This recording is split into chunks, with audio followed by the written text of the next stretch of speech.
اب جو لیاقت باغ کا احتجاج تھا، جو پی ٹی آئی کی پروٹیسٹ کال تھی، اس میں آپ دیکھیں کہ لیاقت باغ کو تو انہوں نے ان کو جانے نہیں دیا، بلکہ راولپنڈی کے اندر ہی جو ہے نا اس پروٹیسٹ کو سٹاپ کرنے کی کوشش کی گئی۔ اس کے بعد آپ دیکھ سکتے ہیں کہ جیو کا جو نمائندے ہیں حیدر شرازی،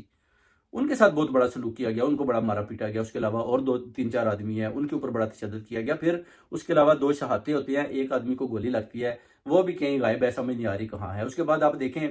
جب دینگا مشکی کا سسٹم شروع ہوتا ہے تو پولیس فائرنگ کرتی ہے، فائرنگ کرتی ہوئی پولیس جو ہے نا وہ پہاڑی کے اوپر چلی جاتی ہے۔ اس کے بعد آپ دیکھتے ہیں کہ جو پٹھان لوگ ہیں وہ پہاڑی کی دوسری طرف سے اوپر چڑھ کر آتے ہیں اور ان کو ادھر دبوچ لیتے ہیں، ان سے جو اسلحہ ہے وہ بھی لے لیتے ہیں، مگر علی من گنڈا پور ادھر جا کر ان کی جان چھڑوانے میں کامیاب ہوتا ہے اور ان کو کہتا ہے جی آپ ادھر سے بھاگیے۔ اب آپ دیکھیں کہ یہ جو پروٹیسٹ ہے بیسیکلی تو یہ لیاقت